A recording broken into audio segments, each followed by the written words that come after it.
Today we're going to figure out whether we could save Arkham with one hand tied behind our back. So we're talking about the Guardian cards in the Drowned City box. I'm Brandon. I'm Steven. I'm Kyle. And you really don't like my intros. No, it was really good and clever, but I was like, that's the note we're starting on. Just kind of like. Anyway, I'll just. What? The Guardian Investigator is this badass lady with one arm. I know. And we probably aren't going to cut off our arms, but we could. We could give ourselves a similar situation. We wanted to. All right. Anyway. So, launch right in. This is our fourth of 6 videos talking about our highlights from the Drowned City Investigator expansion, which has been added to the game. If you've missed our previous videos, you can check out our thoughts on the rotating environment announcement and that stuff in the Rogue video. For now, yeah, I think we'll dive in. We're talking about the Guardian Investigator and her cards, and then 5 highlights chosen by me. So you know they're gonna be good. Yeah. I don't have high hopes. Okay, Marion Tavares, I think I would say her last name. Let me tell you her story. After her father died, Marion moved to Arkham from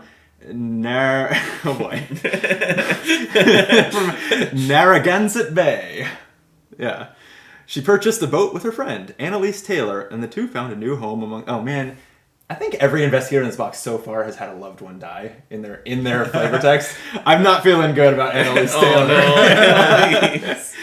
The two found a new home among the city's fishing community. One stormy night at sea, Annalise was pulled overboard by a strange fish-like creature. Marion leapt into the water and pulled Annalise from the creature's jaws, costing Marion her right arm. Since then, she keeps a weather eye on the choppy waters of the Atlantic and the strange creatures that hide in its depths. Oh, she saved Annalise saved it. It didn't really specify whether she made it in time, but I guess so. Yeah, she at least salvaged her body so they could have a proper funeral. Great. Yep. So poor Annalise. Marion is the trawler. I don't think we. Yeah, it's funny. What is that? It's a type of fish. It's a fishing word. Okay. Yeah, I don't know if the choice to use that instead of fisherman was just because fisherman is like gendered, sort of. Well, I think trolling is like maybe with a net, as opposed to like with a rod. And it was just important to be that specific. Yeah. It leaves the design space for a fisherman later. Exactly. Yeah. I mean, we have Silas with his harpoon and net already. Yeah, and Silas is a sailor. Right? Sailor. Yeah. I don't know. It's an odd word choice, but we're running out of 1920s professions. There are. We've covered a lot of them, that's for sure. Okay, so she has 2 willpower, 3 intellect, 4 combat, and 3 agility. She's a drifter and an entrepreneur, and has 1 fewer hand slot. And then the ability: after you play an event during your turn, draw 1 card. Then you may play a different event, limit once per round. That's pretty cool. And her Elder Sign is +1, search the top 3 cards of your deck for an event and draw it, shuffle your deck. People rely on me to do my job. A few odd fish in the water doesn't change that. And she's got 8 health, 6 sanity. And if you were to build a deck with her, you would use 30 cards. And it has a section here that says Trait Choice. At deck creation, choose one of the following traits: Fortune, Gambit, or Improvised. Those are certainly not any of the sort of like main traits, right? Like it's no spell or tactic. Yeah. But yeah, so she chooses a trait and then has Guardian cards 0 to 5, neutral cards 0 to 5, events with your chosen trait 0 to 2, and up to 5 other level 0 survivor cards. And 2 copies of Determined, and I'll do it myself, and a random basic weakness. I haven't played her yet, but I really like Marion. I think the character concept is cool. Mm-hmm. She's missing an arm because of her history, and that mechanically manifests as you have 1 fewer hand slot, which is really cool. And then she makes up for it via like force of will and wits and reflexes, sort of, with all the events that she'll be playing. Yeah. What do you think is just hip shot review of what's the best trait to pick? What's your favorite? Probably Fortune. I think Fortune's on quite a few like econ cards, and isn't Lucky a Fortune card? And so she can take 5 level 0 survivor cards, but I think it gives her access to a lot more survivor cards to kind of flesh out building her, what am I saying? flesh out sort of using the survivor stuff to sort of create a package, an archetype or And something. she's not similar to Agatha. When can she play her event? Like she has a free play? It's limit once per round, and it's just after you play an event. Oh, during your turn. Okay. But like Lucky or other fast things like that do trigger it. this. Oh. So Is improvise the one that's like from your discard pile? improvised is, I think some weapon upgrades are also improvised, some weapon attachment cards. Yeah. I don't really think that's But probably like- what she but wants like to winging do. it. But yes, would be winging it improvised. and Yes. That improvised weapon. suite of Fighting cards. one, Mhm. yeah. Yeah. And those are all events. Yeah. Yep. Yeah, I mean, these are all, like, unsurprisingly, because of she's event focused, all three of these, I think, are event traits. Mm-hmm. Yeah, Like, you yeah, don't yeah. see... I think even improvise, which would make some sense on asset cards, I think is still used on events. Yeah, but I think it's so. used on like there are some that buff assets. Like Yes. Yeah. Yeah. So yeah, because these are not traits that I've thought about much before, I don't really know. Yeah, that's why I was like... I can't really summarize for you like, oh, she'll play a little differently if you choose Gambit than if you play Fortunate in these ways. It's just not... I don't have an Gambit internalized these is traits. on A some lot of skills because we rogues, covered too. Last Chance Yeah. is a Gambit, so it's not only Oh. events. Oh, it's on skills. Okay. Oh. Yeah. Yeah, you're right. Interesting, yeah. Fortune may be on some skills too. I think Watch This is also a Gambit, so it might even Yeah. be more often skills. I don't know, but maybe like 21 or bust must be I was a gonna say Gambit, like, right? gambits are like often like rogue events. I feel like. Yeah, yeah. Yeah, I think she's very cool to have, to be down a hand slot, but then have this, I think, very powerful, like, if you just look at sort of the economics of her ability, it's triggered by playing an event, which is something, especially if you're building your deck for it, you're likely going to do many of your turns. Then you draw a card and play a different event. Yeah. And all of this is fast. Well, it's a reaction, but so that event is becoming fast. So you're saving that action and playing it at a time when you maybe couldn't in combination with the previous event you played or something without anything happening in between or taking an opportunity attack, and you're drawing a card. So Yeah. seems like a big upside. I think And go ahead. you probably built her as like flex support because if they were all fight events, you would probably just play Nathaniel, right? Like, yeah, you don't get the second event, but like the first event does more damage, so who needs the second event? So Right. I think if you're playing her instead of Nathaniel, it's because like you want to play some clue events, you want to play some like help the team out, healing type events. Yeah, and like Nathaniel specifically wants fight events, right? Or Yeah. not? No, but the like it's mono and mono stuff. spirits, Is it? right? Oh, it's spirit. Is it spirit events? No, I think it's like when an Is event it would just events? do a damage, do Yeah. one extra kind of something. But the something along boxing those gloves lines. Yeah. looks for spirits. I'm I pretty sure. agree that she could be feel a little more support like because I don't know, maybe Nathaniel would be just as good at this, but I would be interested to build like a blessed focus Marion because there's a lot of events, including Keep That's Faith and true. stuff coming from Red. That you can play, and they're just good. Like if a turn would go by when you're risking not triggering this, throw down a Keep Faith or something that it doesn't matter all that much when you play it. Oh, Keep Faith is a really interesting thing because that's a fast event, and her ability would allow her to use a fast event to play a slow event fast, right? Yep. So that's super cool. Yeah. Yeah. Yeah. Yeah, I think she's really, really interesting. It's very hard to judge how strong she really Sure. is. But and I also I've even said in previous videos in this particular series how much I like sort of the simpler fundamental gameplay, which is part of why I'm excited for the smaller environment card pool that we have coming soon. And this is a great example of that. It's like she's not complicated. She's not moving tokens around between all of her assets and that type of thing. She's just got a cool ability and she's a really interesting character without being complicated. Like being down a hand slot, just that in 5 words, like transforms the way you have to think about her and build her deck. That's funny. I feel like I like her because she's complicated. Like, because it's like, what is a normal guardian? It's like you put down a weapon and use it 15 times. Yep. Like events, you're limited to 2 in your deck. So like you're never doing like every turn you're accomplishing your things a different way. You're not playing Sure. the same event every turn. Well, you're doing different yeah. stuff every single turn, not hacking away with magic. And I'm with you on that. I think that's part of why I like Nathaniel is I do like non-repetitive. I don't think that complicated and non-repetitive are like I think an event driven style is a lot less repetitive than just firing the weapon that you keep reloading every turn or something, right? And that doesn't have to be complicated. Like you're playing a card game using a variety of cards is a good thing that I wouldn't consider. Yeah, but at least like I mean, maybe if you look at the full card pool, you might be able to make a simple deck with her where it's like literally just a bunch of fight cards or a bunch of heal cards. But like more likely, if you have the full card pool, you're like doing some somewhat complicated combos. Like I'm going to generate blesses and then I'm going to use them to do something cool. Like her ability synergizes with a lot of complex decks. I agree. And I guess when I say she's not complex, I don't mean that she doesn't open the door to complex gameplay and strategies. I just mean that literally, like, I didn't have to read her 4 times to grok her. Right? Like, she's just very straightforward and very unique. Like, we have something like 60 or 70 investigators, so to come out with something that feels very different from anything that's come out without using a lot of words, like, it's just a design that I admire, right? Yeah, like, for sure.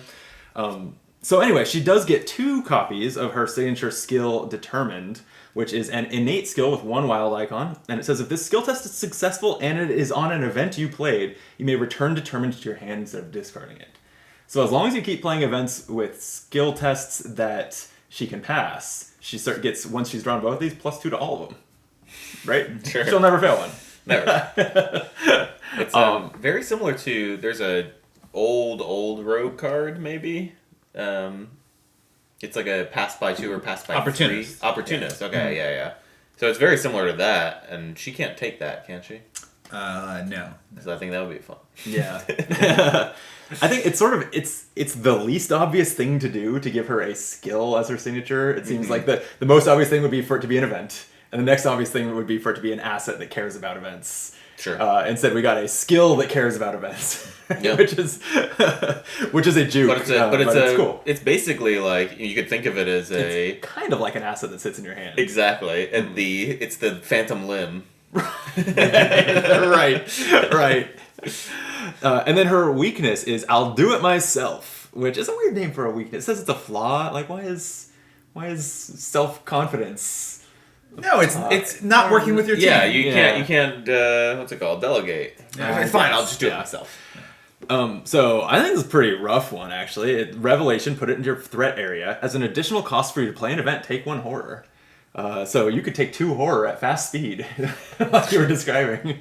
And then as a fast ability, discard 3 events from your hand to discard I'll do it myself. It's a steep cost. She does have a lot of card draw because of her ability, but yeah, it's a rough one. Yeah. Depends on, I guess, when you draw it and how loaded you are with kind of like events that are situational. Because I imagine she plays some more situational. Like if it's early on and you have like some of your healing events, you're like, fine. Yeah. Maybe this is a good reason to take the improvised option and use those ones that care about being in the discard pile. That's a great point, actually. I think if you don't take improvise, you're taking at least wing it and maybe one other one as one of your 5 level 0 survivor. So I think taking improvise almost is like that lets you pick other level 0 survivors. You know, Yeah. Those go into those slots. I can see that. Yeah, I'm actually wondering that you just say that. I wonder if it's kind of like the fortune improvised trade-off, where it's like if you pick fortune, you get lucky and look what I found and all those fortune cards as your mains, and then you take the improvised cards as your like. Right. Do they end up being the same decks or not? Yeah. It's an interesting thought. So the first card that I chose to talk about is, I think, not super splashy, but it's just kind of interesting and cool, is the Book of War, Sun Tzu's Legacy. It's a 4-cost level 0 guardian asset that's an item and a tome, and it takes up a hand slot, uses 3 secrets, and says after you play a tactic event, spend 1 secret and exhaust the Book of War. When your turn ends, return that event to your hand. Who wishes to fight must first count the cost, which I assume is a real quote from The Book Sun of War. Tzu's Book of War. Yeah. So this is interesting because I think right here, this is like one of 2 directions you could take Marion. That's kind of represented by this, is she only has 1 hand slot. You could use the Book of War in it to recur her events, which seems very strong. But also there is, and I didn't choose it to talk about, but there is a new one-handed weapon, a new one-handed like pistol, and plenty of other good one-handed weapons that you could either pick one to kind of that you want to be what's in her hand slot, or you could choose some one-handed guns and sort of cycle through them. And those feel mutually exclusive to me, right? Like I don't want to be like, oh, I need a weapon, but I don't want to play it because I still have 2 secrets on my Book of War and it's in my hand slot. I guess, but I mean, to the same point we were talking about on the Rogue video, you say, in and out is a fun playstyle. And honestly, like, 3 secrets seems pretty reasonable. It feels like you're going to try to play an event every turn. Why not return that event and then save it for another day? And this is not any event, it is tactic events. So if you do play this, you do need to build around it a little bit. A lot of Guardian events are tactics. True. But, it would not... I don't know if the improvised weapon and stuff are tactics. I usually not. Doubt it. Yeah. So you would need to be considerate of that trait as you build your deck if you're running the Book of War. But yeah, I just think that I like to see other classes get like non-weapon, I guess, hand items that are cool, and I think this is one. I think this is a perfect Guardian tome. Yeah. There's also some fun team elements where there's a lot of ways to recharge secrets in this box that are mostly in yellow and purple. So you could potentially team with someone with yellow or purple access to keep this Book of War, going as long as you want. Yeah, that's a good point. Definitely. And you can just put 2 in your deck and replace it. But but it's like 4 costs for 3 secrets. It's so expensive. It's very expensive. So if you can increase the number of secrets, I think it becomes a lot better. Yeah. Yeah, that's very fair. And because events are usually expensive as well. We're talking about, 10, 15 resources over the course of 6 rounds. I don't know if tactic events are usually all that expensive. I feel like a lot of them cost 0 to 2. Yeah. But Well, Ever Vigilant costs a lot because you need to pay for the 3 assets you're putting. Sure. in. That's true. That's true. She's maybe not running that one because she doesn't have as many slots she needs to Maybe not. load up. Yeah. Maybe. If you Ever Vigilant this out, can you use it on the Ever Vigilant? You're the rules guy, Kyle.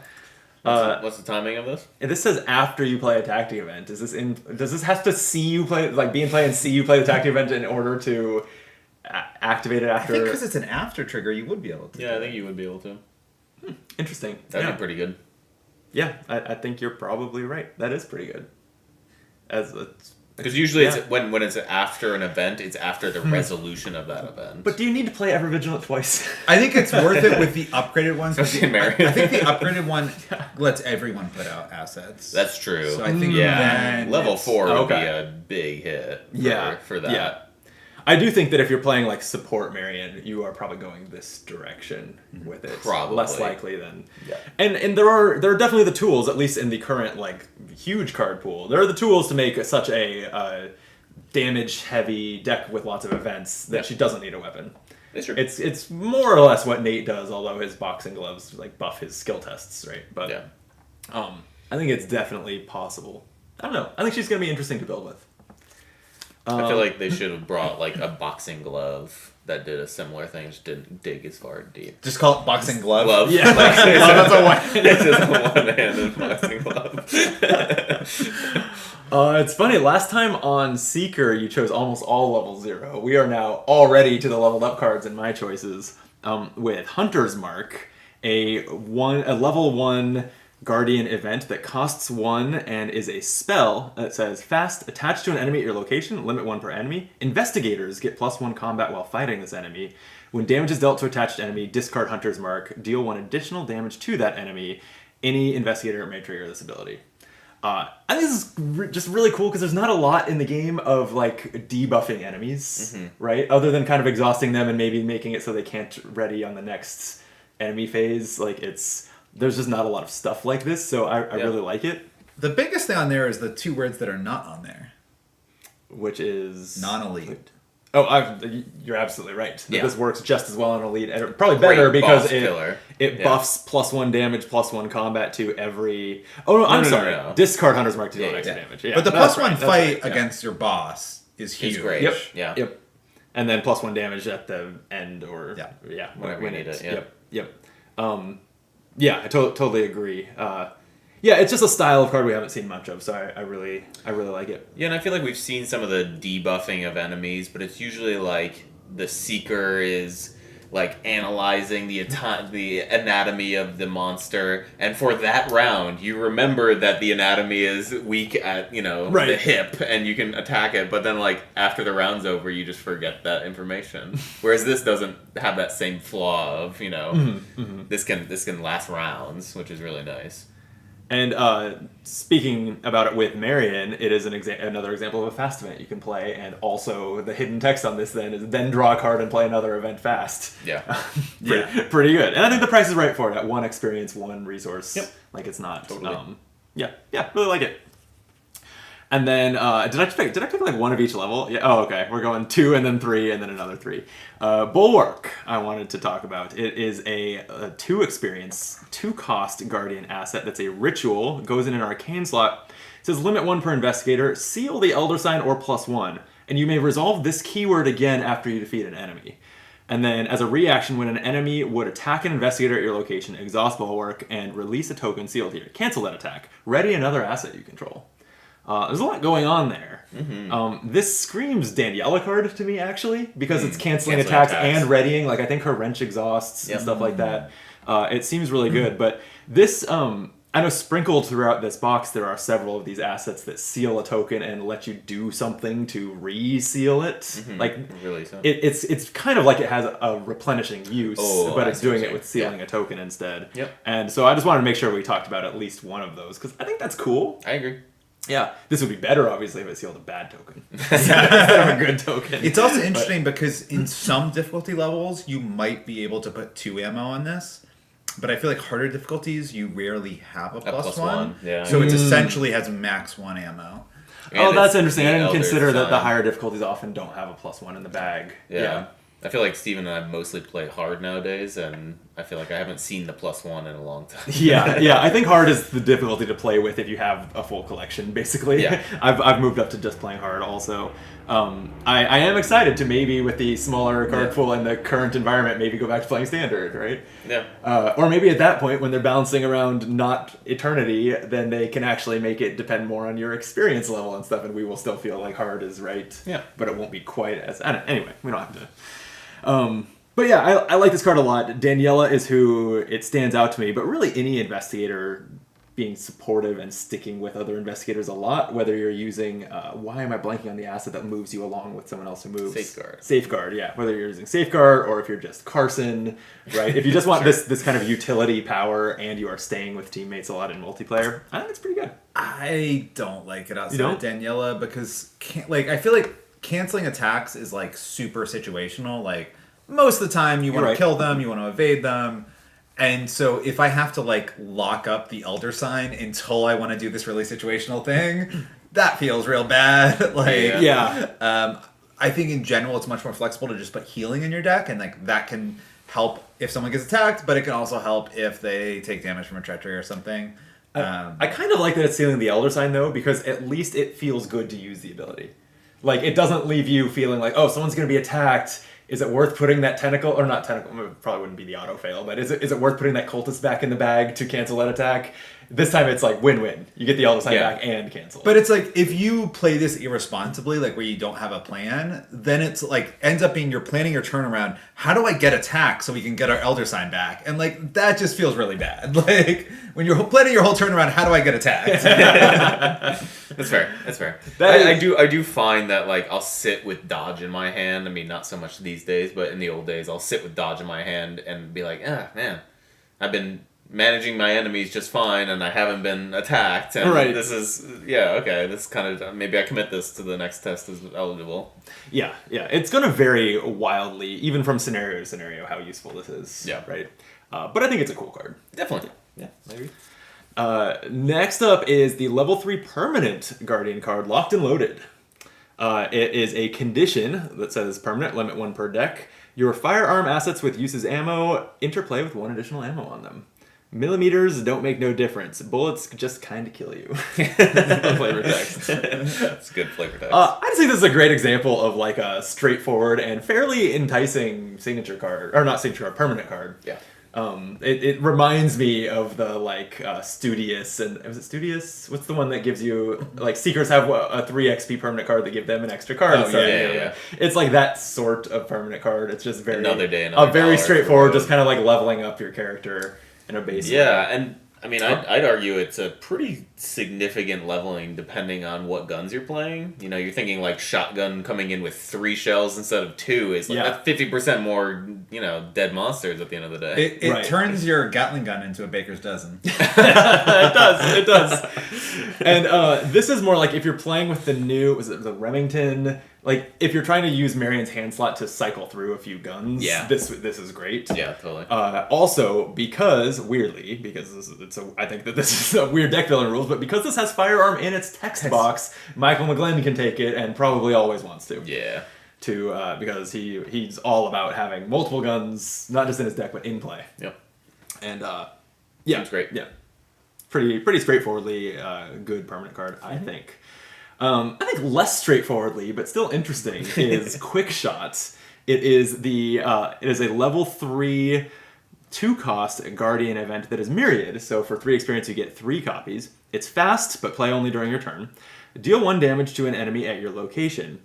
After you draw Quick Shot during your turn, play it, reducing its resource cost by 2. So it's free if you draw it during your turn. So it seems clear why it's in Marion's box, because she draws at least 1 card on her turn, usually from her ability, and if it's this, she just throws it down and gets a free damage. This is another one that doesn't need to be Myriad.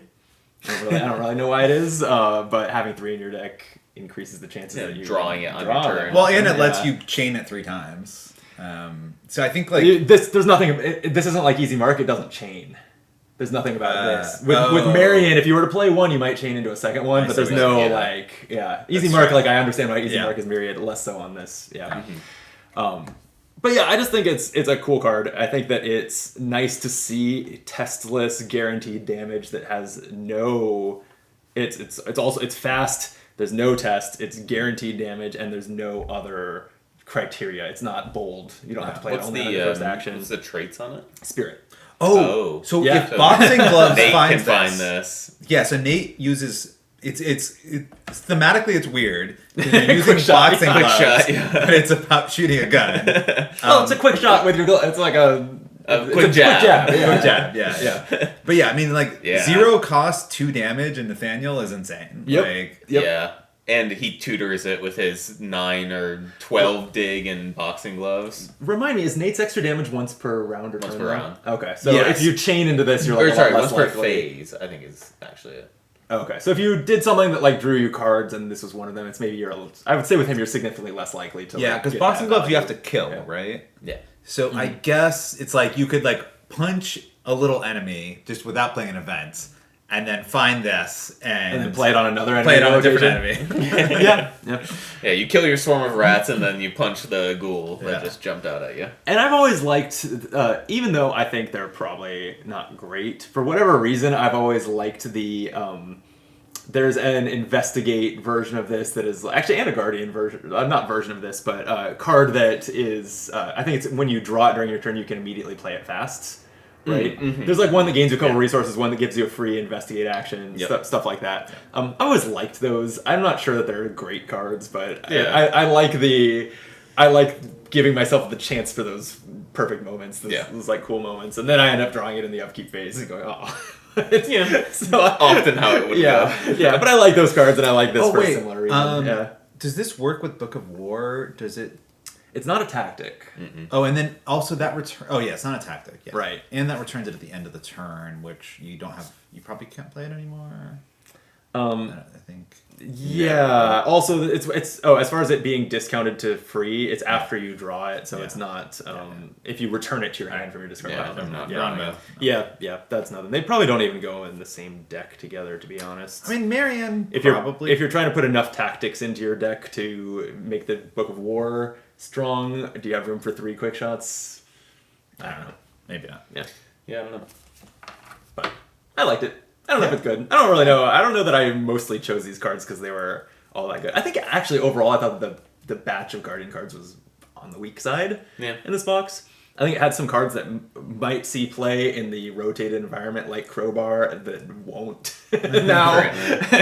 And it also has it has sort of an econ event that lets you put a weapon into play and play an upgrade onto it, and then there's no upgrades in this box. Like it's a Guardian was a little bit of a weird set of cards, but it is my favorite class, and I like these ones, if only for their designs and the interesting things they do. Yeah, not having the upgrade, but having a card that's specifically very strange. yeah, like, For the player that is supposed to be welcome to buy just the core set and any one product they want and play. they'd be pretty it's a very strange choice to have no upgrades in the box.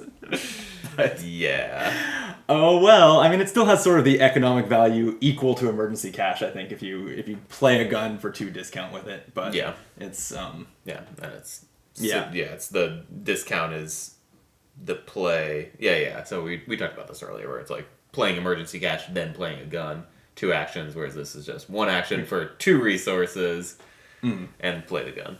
Anyway, we talked about that card a lot for it not being one of the 5. Yeah. Sorry, that's my fault. That does it for Guardian. I'm excited to play Marion. I think I'm actually, maybe it's just because I love Bless Curse, but I'm maybe most excited to play her with a lot of blesses. Yeah. And see how that goes.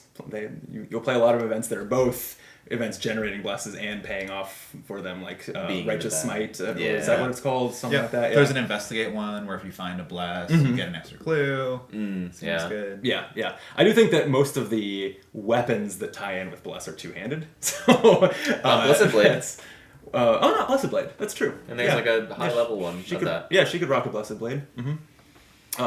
Okay, cool. Well, that'll do it for Guardian. We just have Mystic and then Neutral / Specialist / Agatha left in this series. So make sure you hit the like button, subscribe to the channel if you haven't, and we will be back with those remaining 2 videos soon. Till then, be optimal.